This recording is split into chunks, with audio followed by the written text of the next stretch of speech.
Bakit po kayo nandito ngayon? Sinama lang po kami. Aha. Sinama lang po kami. Nino? Kung ano namin, kagawad. Ng inyong kagawad. Alam nyo po ba na ito ay laban kay Sara Duterte? Hindi po. Hindi po. Alam nyo po ba na itong rally ay laban kay Sara Duterte? Hindi ko po alam, bossing. Hindi nyo alam. Bakit po kayo nandito? Nakabit lang po kami.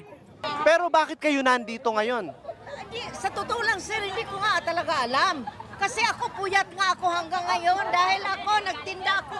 Galing ko nagtinda ng timog, sumabay lang ako sa kanila. Wala, hindi pa makapagsalita yung mga yan. Nagugutom pa. Bakit po kayo nandito ngayon, sir? Kayo po ba ay laban kay Sara Duterte?